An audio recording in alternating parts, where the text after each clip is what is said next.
What's going on, family? It's the Bayou City Report, man. Coming back at you after a couple of months, 1.5 to 2 months of just no activity. I'm not going to apologize for it, man. Life happens, but we back at it, and we're going to stay at it, man. I'm not giving up this channel. I like what we're doing, and I like the community that we've built. I'm going to be honest with you. I've had a chance to talk to a lot of people the last 1.5 to 2 months. A lot of natives, a lot of locals, a lot of foreign folks coming in. Every city in the United States, man, is just on a downward spiral in a certain fashion. On one hand, we have development across the city. We have new construction, whether it be on the west side, east side, north side, or the south side.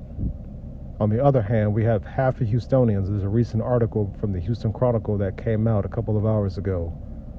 Today's the 23rd of June, I believe, of 2023.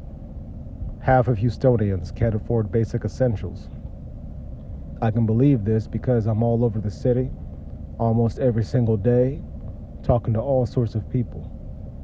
We have an influx of new locals that have come in from LA, New York, Chicago, Miami, Atlanta, and other metropolitan areas like Detroit, etc. Now, while the cost of living in Houston is lower on average compared to other cities, a lot of the locals are being priced out. Now, that's a consequence of economics, of course, but at the same time, it's a brooding pot for additional crime and new waves of buffoonery that's happened across the city. By the way, I'm not going to talk about no article about who got arrested for what have you, man. I'm just kind of spitting off and being honest about what I've seen, and I'm a local myself. Like I said, I was born and raised in this city. I've lived on the north, south, east, west. I've moved around a lot, went to multiple middle schools, multiple high schools. I've lived in Long Island, New York. I finished up school up there, came back to Texas, been here ever since. Multiple cities, been up to Austin, been up to Dallas, etc. I'm going to tell you right now that while Houston is affordable, and while Houston is a great city to have a good time in, at the end of the day, it's a worker city. Now, compared to a Chicago, compared to a Miami, compared to a LA, where they're known for having hot spots of attraction, they're known for having just communities and areas that are designated for tourism. Houston doesn't necessarily have anything like that. A lot of it is just worker bees. A lot of people going to work, going home. It's a blue-collar city, okay? A lot of people just come down to Houston because of the cost of living. They're not really coming to Houston because of certain attractions or industry other than oil and gas, etc. Now, outside of that, Austin is the one that has the technology, the tech industry, and I believe they're looking to move Hollywood out to Texas. I would assume that would be Austin as well. When you look at the city of Houston, our residents here are being priced out and they're moving further out, man. You got people living in 610 or the Beltway moving out to places like Fulshire and Sealy and going down southwest to Pecan Grove or going way up north past the Woodlands, man. They're going up to Conroe. They're going up to Willis. Looking down south, they're going past Pearland, going down to Alvin. Maybe on the east side, man, you're going way past Pasadena, even past Jacinto City, okay, which is a whole Hispanic community on the east side. So this is something that I've just noticed over the last 1.5 months and having a chance to talk to several thousand people based on what I'm doing at the moment. I can definitely tell you that it's important to keep your head on a swivel, man.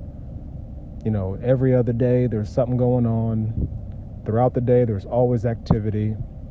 Just recently they shut down the prostitution sting off of Bissonnette and near Bissonnette, Fondren, and Beechnut, etc. They came in and shut down that whole operation. Doesn't mean that it's totally dead, though. And this is something that for every city, man, that we see development and decay. Development and decay. It just depends on your perspective. You notice I'm not making a definitive statement as to what's going on in each city because everybody's perspective is different, man. I'm just telling you, there's a lot happening every day.